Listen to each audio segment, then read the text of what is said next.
If you look at my life and my career, there's been a lot of ups and downs. In a world bathed in spotlight and sin, one voice rose pure as crystal. A sound so divine it crowned her America's angel.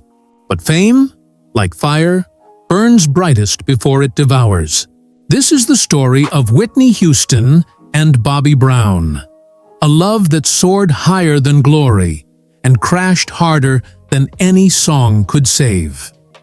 Whitney Houston's name rose like a clarion call in the 1980s, a voice so pure, so controlled, so transcendent that critics and audiences alike began referring to her simply as the Voice. Born in Newark, New Jersey, in 1963 to gospel singer Cissy Houston and the larger-than-life musical lineage that included her cousin Dionne Warwick and godmother Aretha Franklin, Whitney was destined to inhabit the stage long before she ever set foot on it. When her 1985 debut album arrived, between me and her, it was so instant. We were so much like each other. Carrying singles like Saving All My Love for You, How Will I Know, and Greatest Love of All, she didn't just enter the pop landscape, she redrew it. Radio couldn't get enough of the young woman whose effortless vocal range bridged the gap between gospel power and pop precision, whose smile seemed to light entire television screens. By the time she became the first artist in history to earn 7 consecutive #1 singles in the United States, Whitney wasn't merely a singer, she was a phenomenon. The world saw an untouchable icon. But behind the spotlight, a woman still in her 20s struggled to maintain her sense of self amid the growing machinery of fame, pressure, and expectation. At the 1989 Soul Train Music Awards, Whitney met Bobby Brown. This is a therapeutic time in my life, so everything that I do is about becoming. A moment that would alter the trajectory of both their lives. Bobby was the antithesis of her polished public image. Brash, confident, magnetic, a rebel prince of R&B whose performances with New Edition and as a solo artist radiated swagger and street authenticity. Where Whitney's voice floated like silk and prayer, Bobby's energy hit like thunder and pulse. Their chemistry was immediate, combustible and, against all odds, mutually irresistible. In an environment where image was everything, few could have predicted that America's pop princess would fall so hard for the self-styled bad boy of Boston. Yet to Whitney, Bobby represented something real, something unvarnished. He was a reminder of the world she'd come from before the lights, cameras, and carefully managed persona took over. The tabloids painted their pairing as incongruous. And very much my friend, she really was. But to those who knew them, the attraction made sense. She saw in him passion and defiance. He saw in her warmth and grace. In 1992, amid media frenzy, they married in a lavish ceremony that promised fairy tale romance. One that, at least at first, seemed to deliver. Their union produced a daughter, Bobby Christina Brown, in 1993. Parenthood, for a fleeting moment, seemed to anchor them. Friends described how Whitney doted on her baby girl, bringing her to rehearsals, singing softly to her in quiet corners of recording studios. Bobby, for all his bravado, reportedly melted in the presence of his daughter, calling her his twin. But the glow of domestic bliss was short-lived. By the mid-1990s, the pressures of fame, relentless touring,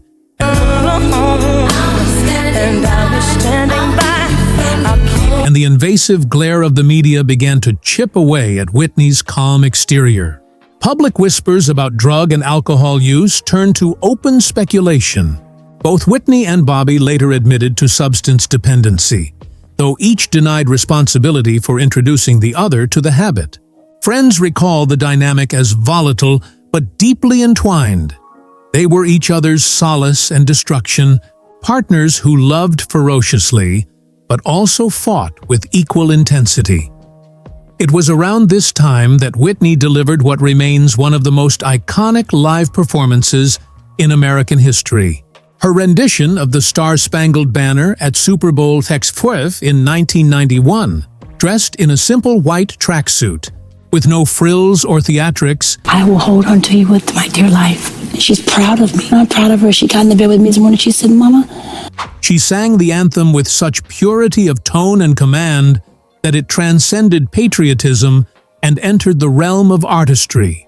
Even decades later, musicians cite it as the definitive version, the benchmark against which all others are measured. Ironically, even as her voice seemed divine, her personal life was sliding toward chaos. Rumors of canceled concerts, missed interviews, and erratic behavior began to follow her, though she often deflected the gossip with humor or defiance. "I'm not every woman," she once quipped, echoing her hit song. "I'm just Whitney." Yet behind closed doors, the couple's relationship grew increasingly turbulent. When Being Bobby Brown premiered in 2005, audiences were stunned.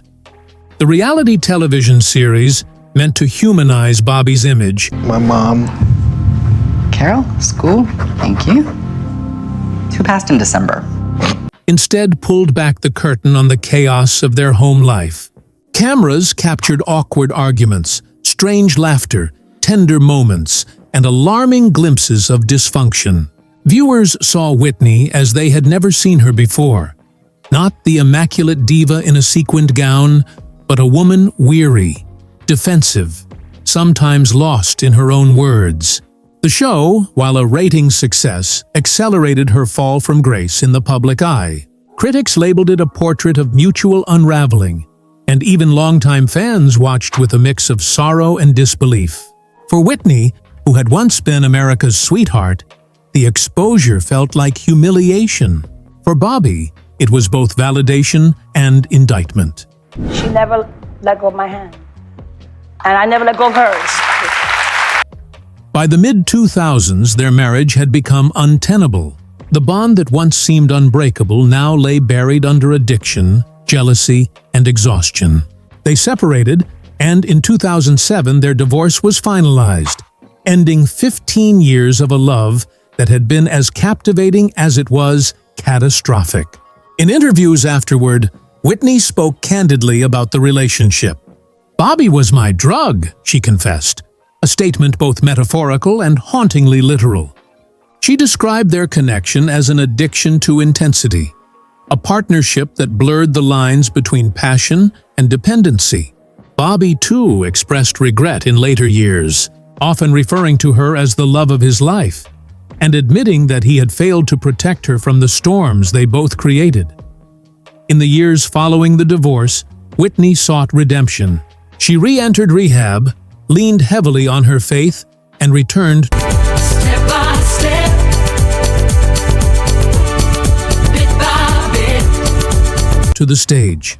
When she sang gospel, particularly in small church venues or benefit concerts, audiences said it felt like a homecoming, the prodigal daughter returning to her spiritual roots. Her 2009 comeback album, I Look to You, carried both the weight of struggle and the glimmer of hope. Songs like the title track revealed a woman grappling with her own fragility, yet still reaching for transcendence. The critics were divided, noting that her once flawless voice now bore the rasp and grit of experience. But fans welcomed her return as an act of courage. Even when her vocal range faltered, the emotional depth had only grown. There was wisdom in her weariness, a rawness that perfection had once concealed. Yet the battle within never entirely subsided. She's going with me everywhere I go. She's going to be right here by my side. It was so supportive. Fame, with its relentless gaze, refused to grant her peace. Every public misstep became tabloid fodder. Every appearance, a referendum on whether she had recovered. In her final interviews, Whitney often oscillated between resilience and vulnerability. She spoke of wanting to live for her daughter, to find quiet joy outside the glare of celebrity. Those who saw her in her last months described moments of clarity, laughter, and even light-heartedness. But beneath the surface, the toll of years of substance abuse and emotional strain lingered. On February 11, 2012, Whitney Houston was found unresponsive in her hotel bathtub in Beverly Hills, hours before a pre-Grammy party she had been expected to attend. Coming through so dominantly, that was my father. Tyler hit that on the head. The news sent shockwaves through the world. She was 48 years old. Her death, ruled an accidental drowning with heart disease and cocaine use as contributing factors, felt like a collective heartbreak. The woman whose voice had once defined joy, triumph, and national pride was gone. Her brilliance dimmed, but never extinguished. The memorials that followed were vast and reverent. Musicians, fans, and admirers from every corner of the world paid tribute to the woman who had given them anthems to live by. Aretha Franklin called her one of the greatest voices in the world. Clive Davis, her longtime mentor, mourned not just the artist, but the daughter-like figure he had championed from her first demo tape. Yet amid the tributes, an unspoken sorrow lingered. That Whitney's life, for all its glory, had been defined as much by its pain as its perfection. And this old road is rough and ruined. For Bobby Brown, the aftermath was devastating. In interviews following her passing, he alternated between grief and guilt, sometimes defiant, sometimes broken. He insisted that the love they shared had been real, deep, complicated, but genuine. He maintained that, despite public perception, Whitney had always been her own force, that no one could ever control her spirit. Still, the world cast him as the villain in a story of lost innocence, a narrative he has spent years trying to rewrite. The couple's daughter, Bobby Christina, struggled to find stability in the shadow of her parents' legacy. She inherited not only their fame but also their vulnerabilities. In 2015, in a grim echo of her mother's fate, Bobby Christina was found unresponsive in a bathtub and died months later at the age of 22. The parallel tragedies of mother and daughter became almost mythic, symbols of how love and pain can intertwine until they are indistinguishable. Whitney Houston's story, revisited again and again through documentaries, biopics, and retrospectives, remains a study in contrasts, the divine and the damaged, the angelic and the human. She was the embodiment of grace under pressure, and yet the victim of the same forces that exalted her. Her relationship with Bobby Brown continues to provoke debate. Was it a grand love story sabotaged by fame and addiction, or a cautionary tale of two people unequipped to bear the world's gaze? Perhaps it was both. What's certain is that their bond reflected the broader tragedy of celebrity, the way relentless scrutiny can magnify private flaws until they consume everything in their path. So many dangers along the way. Looking back, it's tempting to frame Whitney's life as a fall from grace, but that would oversimplify her complexity. She wasn't merely a victim of fame or addiction. She was a woman who lived and loved ferociously, whose passion for music and family was as immense as her talent. In quieter moments, those who knew her best recall her laughter, boisterous, contagious, the kind that filled a room.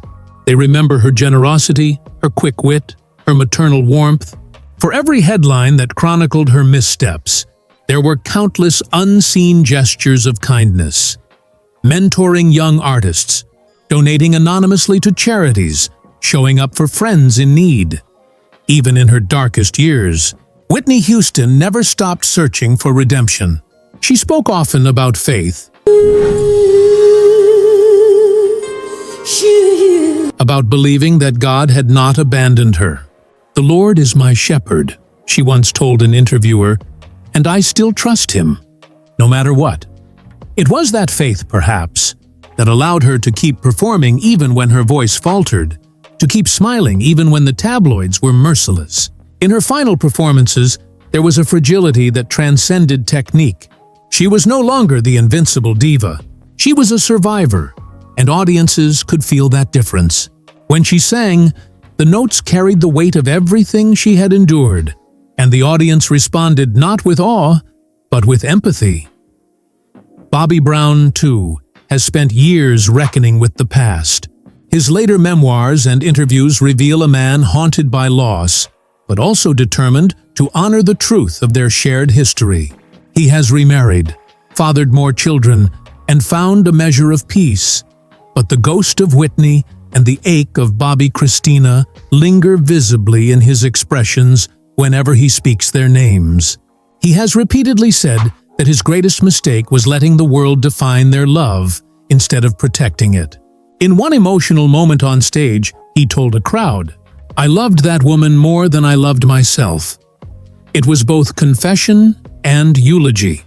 Today, Whitney Houston's voice still echoes through every generation that discovers her recordings. Whether in the soaring power of "I Will Always Love You," the jubilant freedom of "I Wanna Dance with Somebody," or the spiritual reassurance of "I Look to You," her sound remains timeless. She continues to influence countless singers who cite her as the gold standard of vocal excellence. Yet, perhaps her deeper legacy lies not just in her technical mastery, but in her humanity. The reminder that brilliance does not shield anyone from pain, and that even icons can falter. Her love story with Bobby Brown endures as one of pop culture's most poignant cautionary tales. A reminder that passion without peace can become poison, that fame can both magnify love and distort it beyond recognition. Their relationship began with music and magnetism, burned with the fire of devotion, and ended in sorrow that felt Shakespearean in scale. Still, in the midst of tragedy, there remains an undercurrent of tenderness, a sense that, despite everything, theirs was a bond forged in authenticity. It wasn't perfect, but it was real, and in its realness, it reflected something universal about the human condition: the longing to be seen, to be loved, Step by step, day by day. to be understood. In the final measure, Whitney Houston's story is not merely about the cost of fame or the perils of addiction. It is about the fragility of brilliance itself. She gave the world her voice, and in doing so, she gave away pieces of herself until there was little left. Yet, what she left behind endures. A body of work that continues to uplift, inspire, and remind listeners of what greatness sounds like. And within that music lives the ghost of a woman who loved fiercely, who fought her demons in public view, and who, even in her brokenness, remained transcendent. No matter how many years pass, when that unmistakable voice rises from the speakers, clear, aching, triumphant, it silences everything else. The noise of heartbreak fades, and only the music remains. When the world lost Whitney Houston, it wasn't just the end of a life, it was the silencing of something that had, for nearly 3 decades, seemed eternal. Her funeral, held at New Hope Baptist Church in Newark, the same church where she first sang as a child, was less a service than a global vigil. The sanctuary overflowed with friends, family, and legends. Stevie Wonder, Clive Davis, Dionne Warwick, Tyler Perry, and Kevin Costner, who delivered one of the most poignant tributes of the day. Costner, her bodyguard co-star, spoke not to the superstar the world knew, but to the shy girl who had doubted whether she was enough, who had worried she might not measure up to the image others projected onto her. "There's a lady in heaven tonight," he said, his voice breaking. And the only thing she ever wanted was to sing. It was a reminder that beneath the fame, beneath the chaos and the spectacle, there had always been that same young woman who loved music more than she loved the world that came with it. Outside the church, thousands of fans lined the streets, holding flowers, candles, and homemade posters. From loudspeakers, Whitney's voice drifted through the cold February air. "I Will Always Love You," the song that had immortalized her decades earlier. It was almost unbearable in its symmetry, the very song about farewell and enduring love now serving as the anthem of her own goodbye. Around the world, Radio stations played her hits in tribute marathons.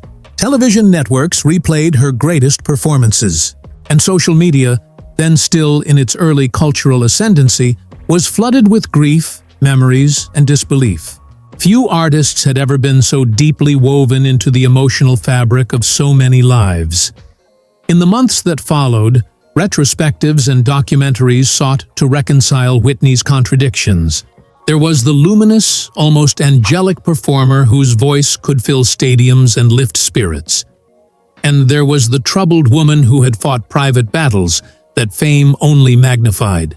Some critics reframed her story as a parable about the destructive weight of celebrity, particularly for Black women in a white-dominated pop industry.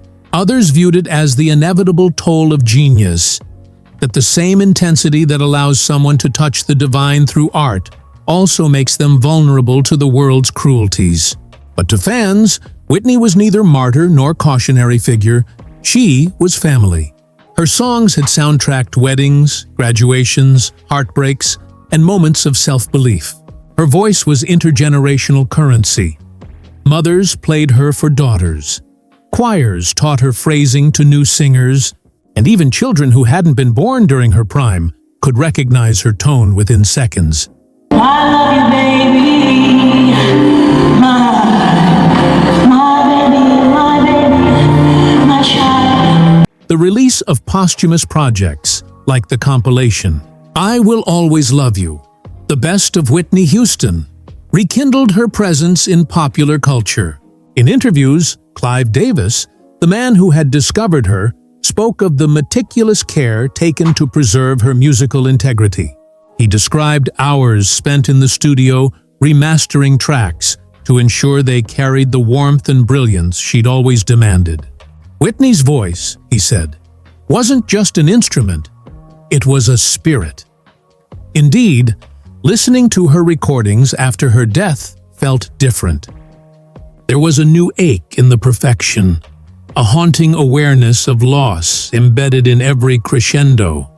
He turned to music again, touring sporadically, but it was in writing his 2016 memoir, Every Little Step, that he truly confronted his past. The book was raw, sometimes defensive, but ultimately honest.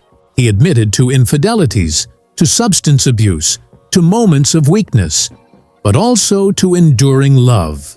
"We were crazy for each other," he wrote. "Even in our worst times, she was my heart." His words didn't erase the pain, but they reframed it, adding shades of complexity to a story too often told in black and white. In interviews promoting the memoir, Bobby frequently spoke of Whitney's laughter, how it filled a room and could melt any tension. He described the way she'd hum gospel melodies in the kitchen, or how she'd scold him for dancing off beat. Those anecdotes, small and human, reminded the world that behind the headlines were two people who had once simply loved each other. Meanwhile, a new generation of artists, Beyoncé, Jennifer Hudson, Ariana Grande, and countless others, continued to cite Whitney as the gold standard of vocal artistry. Hudson, who performed I Will Always Love You at the Grammy Awards just one day after Whitney's death, broke down mid-song, her voice trembling with reverence. Beyoncé has often credited Whitney for showing her what female vocal power could sound like: unrestrained, commanding, but deeply emotional. Even today, when a singer hits a flawless modulation or sustains a note that seems to defy gravity, you'll often hear someone remark, "That's very Whitney." It's the highest praise imaginable. The drugs wasn't her. She did drugs, but Beyond her musical influence, Whitney's cultural impact deepened in the years following her death. She had been one of the first Black women to achieve crossover superstardom without compromising her sound or identity, opening doors for future generations of pop and R&B artists. Her image, once criticized by some for being too polished or too pop, came to be celebrated for its universality. She had bridged racial divides on the radio, her songs playing as comfortably on R&B stations as they did on Top 40. In doing so, She had redefined what mainstream success could look like for artists of color. The rediscovery of her early interviews and live footage painted a portrait of a woman both strong and sensitive, intelligent and witty, fiercely protective of her family and her art. Documentaries such as Whitney, Can I Be Me, 2017, and Whitney, 2018, sought to excavate the truth of her life beyond the tabloid myths. The former, directed by Nick Broomfield, offered a portrait of Whitney as a woman caught between personal desire and public expectation. It delved into her friendship with Robin Crawford, a bond that has since been reinterpreted through the lens of love and identity, and suggested that much of Whitney's internal conflict stemmed from having to conceal parts of herself to fit an industry narrative. The latter documentary, made with the cooperation of her family, was more intimate and emotional, filled with home videos, childhood photos, and interviews that revealed the roots of her insecurities. Watching these films was an act of mourning but also of understanding. They didn't seek to canonize her, but to humanize her, to show that the woman who sang with celestial perfection also carried earthly pain. In 2019, Robin Crawford released her memoir, A Song for You, My Life with Whitney Houston, in which she confirmed long-rumored details of their romantic relationship in the early years of Whitney's career. The book was both a love letter and a lament, capturing the tenderness and tragedy of two people bound by affection but divided by the world's judgment. Crawford's revelations reframed Whitney's story not as one of scandal, but of sacrifice. A woman who, in pursuit of greatness, had to silence parts of her heart. Fans received the book with empathy, seeing in it yet another layer of the complexity that made Whitney so profoundly human. To attain this lofty position, In 2022, the biopic Whitney Houston, I Wanna Dance with Somebody introduced her story to an entirely new generation. Directed by Casey Lemons and produced in part by Clive Davis, it aimed to celebrate her artistry, rather than dwell solely on her struggles. Critics praised the film's effort to reclaim Whitney from the sensationalism that had long defined her public image. Naomi Ackie's portrayal captured both the vulnerability and the majesty of Whitney, the radiant young woman who believed her voice could change the world, and the weary superstar trying to reclaim it. For many fans, watching the film felt like closure, as though the narrative had finally returned to the rightful focus: her music. Today, more than a decade after her passing, Whitney's presence is everywhere. Her image in murals and museum exhibits, her songs in commercials, her influence in the DNA of every powerhouse vocalist who dares to stretch a note. Yet her story also endures as a mirror reflecting the fragility of fame.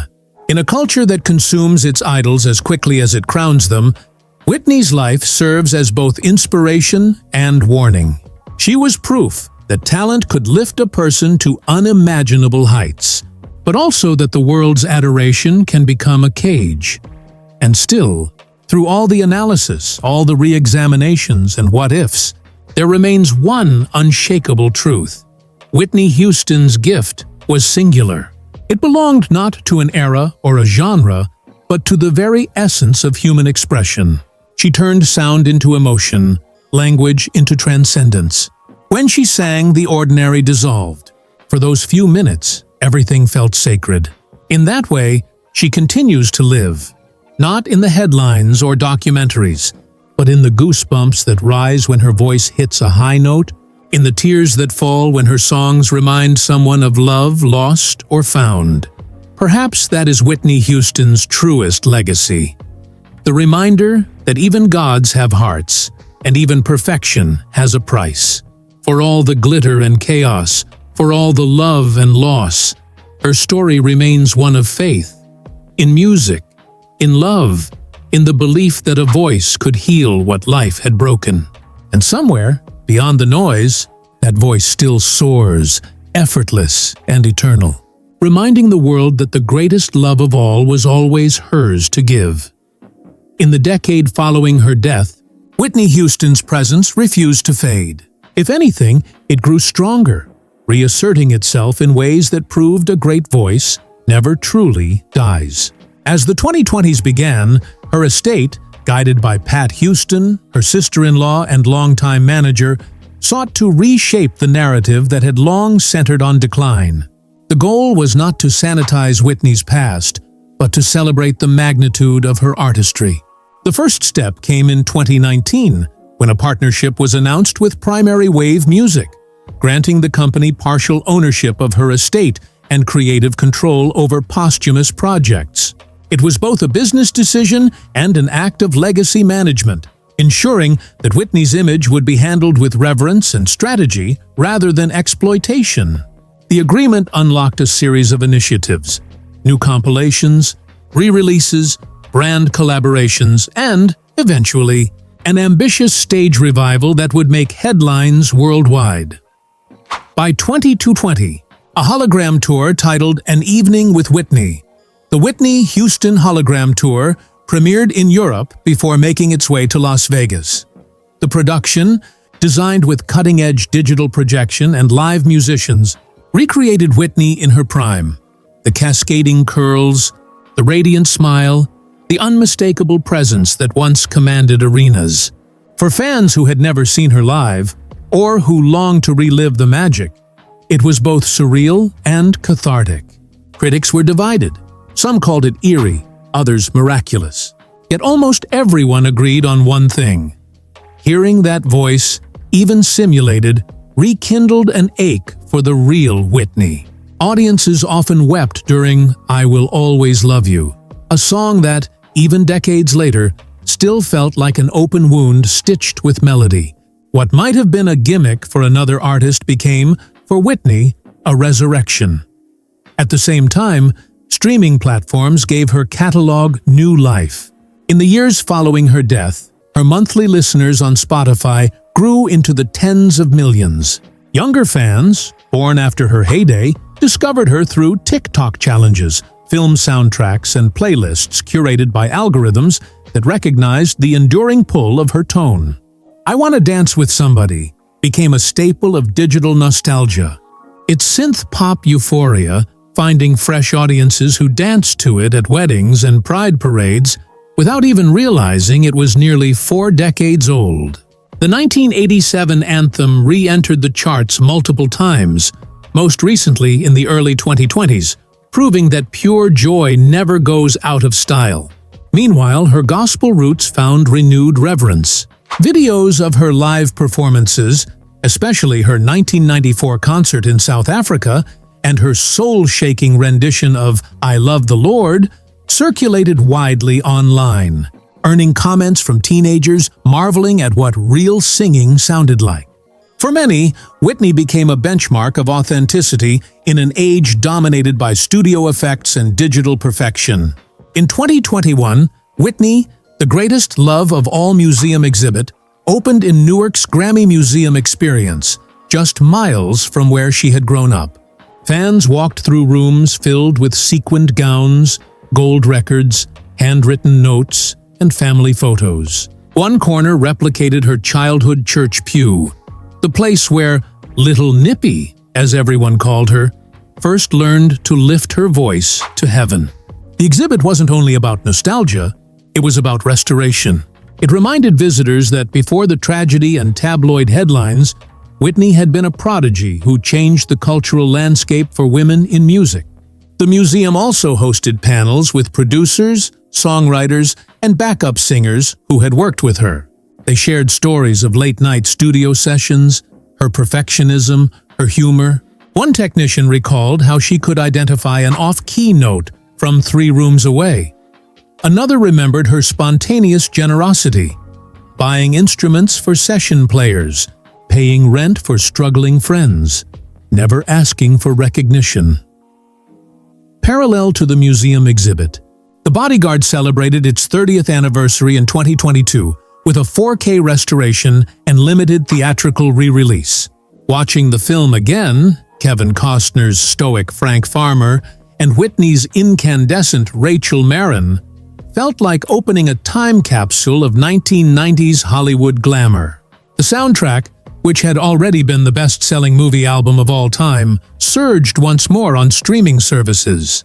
Run to You, I Have Nothing, and Queen of the Night regained airplay as new fans discovered how effortlessly Whitney bridged pop, soul, and cinematic drama. In interviews promoting the anniversary, Costner spoke with quiet affection about his late friend. "She made that movie work," he said. "Without her, it would have been just another romantic thriller. With her, it became myth." By the mid-2020s, the narrative surrounding Whitney Houston had shifted decisively from scandal to celebration. Documentaries and retrospectives now emphasized her trailblazing influence rather than her decline. Music scholars revisited her technical prowess, the control of her diaphragm, the way she shaped vowels, her intuitive phrasing drawn from gospel tradition. In conservatories and online masterclasses, voice coaches began teaching the Houston technique, sustaining resonance without strain, blending head voice and chest voice with invisible transition. Her performances became case studies not just in showmanship, but in emotional architecture. "She didn't just hit notes," one vocal teacher wrote in Billboard. "She built cathedrals out of them." Meanwhile, Bobby Brown was living a quieter life, far removed from the glare that once defined him. Residing in Los Angeles with his wife Alicia Etheridge Brown and their children, he devoted much of his time to the Bobby Christina Serenity House, a foundation established in his daughter's honor to raise awareness about domestic violence and substance abuse. Through public speaking engagements and community outreach, Bobby transformed his grief into activism. "I can't change what happened," he told an audience in Atlanta, "but I can change how we remember it." His candor resonated with those who had followed his turbulent history. The once defensive, volatile figure now spoke with measured introspection, acknowledging his mistakes while celebrating the love that had defined his life. Television networks documented this transformation in biography, Bobby Brown, A&E 2022, a two-night special that chronicled his survival and healing. Viewers who had long judged him harshly saw instead a man seeking peace, his eyes still haunted, but his spirit tempered by time. The Houston estate supported multiple creative ventures to keep Whitney's artistry relevant. A Broadway musical inspired by her life entered development, promising to blend her gospel upbringing with her pop ascendancy in a theatrical arc reminiscent of Tina, the Tina Turner musical. Plans for a scripted television series were also underway, exploring the behind-the-scenes making of her classic albums and her impact on 1980s music culture. Brands once cautious about associating with her name now clamored to license it. Fragrance lines, limited edition apparel, and even a luxury fashion capsule inspired by her iconic stage costumes. Yet, for all the commercialization, the estate remained adamant that each project align with Whitney's values: faith, love, and excellence. "We want the world to remember the artist, not the addiction," Pat Houston often said. That sentiment echoed in every curated release, from vinyl reissues to deluxe anniversary box sets. In 2023, an emotional highlight arrived when Clive Davis presented a digitally restored live recording. Whitney Houston, Live Concert for a New Day, South Africa, 1994. The performance, filmed during Whitney's groundbreaking post-apartheid tour, had long been revered among collectors but never officially issued in full. Its release was a revelation. The set list spanned gospel medleys, pop anthems, and spontaneous improvisations, each delivered with a freedom rarely captured in her studio work. Critics hailed it as the definitive evidence of her genius. More than nostalgia, it was history. An artist at her peak using her gift to bridge continents and cultures. For younger listeners, it introduced Whitney not just as a singer but as a humanitarian who used her platform to advocate for global unity. Her music's renewed prominence coincided with an industry-wide conversation about mental health and substance abuse. Artists like Demi Lovato, The Weeknd, and Adele openly referenced Whitney as a cautionary symbol of the pressures that come with perfectionism. Documentaries such as Amy, about Amy Winehouse, and Miss Americana, about Taylor Swift, often invoked her story as a template for the dangerous intersection of fame and vulnerability. In this sense, Whitney became a patron saint of empathy, a reminder that talent without compassion, either from oneself or from the world, can become unbearable. Her face appeared in murals beside other fallen icons: Prince, Michael Jackson, Aretha Franklin. Together they formed a pantheon of voices that defined eras and transcended them. Streaming anniversaries kept her chart presence alive. Each February, on the anniversary of her passing, fans flooded platforms with tributes, propelling her songs back into global charts. The cyclical resurgence was less about mourning than communion. It was as though the world collectively decided to re-experience her each year, to keep her spirit in motion. Radio stations ran retrospectives titled Whitney Forever, and younger singers released covers in her honor. Some, like Jasmine Sullivan and Chloe Bailey, acknowledged the near-impossible task of tackling her catalog. "You don't cover Whitney," Sullivan once joked. "You pray and hope she forgives you." The respect was universal. In 2024, an even more ambitious tribute arrived: Whitney Houston, The Legacy Experience, a traveling multimedia exhibition that debuted in London before touring Tokyo, Los Angeles, and Johannesburg. Combining immersive sound design with augmented reality, it allowed visitors to step inside moments from her career, walking through a recreation of the Bodyguard studio set, entering a virtual sound booth where her isolated vocals played, or standing amid projections of her Super Bowl performance surrounded by 360-degree crowd noise. The exhibit's final room offered quiet reflection, a digital chapel where visitors could listen to "I Look to You," while photos of Whitney's life faded in and out like stained glass. Many left in tears. "She gave us the soundtrack to our lives," one attendee said. "This made me realize how much of her is still with us." Back in the United States, Bobby Brown continued to rebuild. He co-produced a Lifetime biopic about Bobby Christina, ensuring that his daughter's memory was portrayed with dignity rather than sensationalism. He appeared occasionally at tribute concerts, sometimes standing silently at the edge of the stage, while others sang Whitney's songs. In interviews, he said he no longer felt haunted, but guided by her presence. "When I hear her voice, I don't cry anymore," he told People magazine. "I smile, because I know she's singing somewhere that's bigger than any stage." His foundation expanded its outreach, offering scholarships for young musicians pursuing education in both performance and addiction counseling. A fitting dual legacy of art and awareness. Whitney's family, too, found new ways to honor her. Cissy Houston, now in her 90s, made rare appearances at commemorations, her frail voice still carrying the power that had shaped her daughters. Cousin Dionne Warwick often reminded audiences that Whitney's story wasn't about tragedy, but triumph. "She came here to sing," Warwick told a crowd at the Apollo Theater's tribute show. And sing she did. Better than anyone. The event closed with an ensemble of contemporary artists performing "The Greatest Love of All," transforming the song into a multi-generational chorus.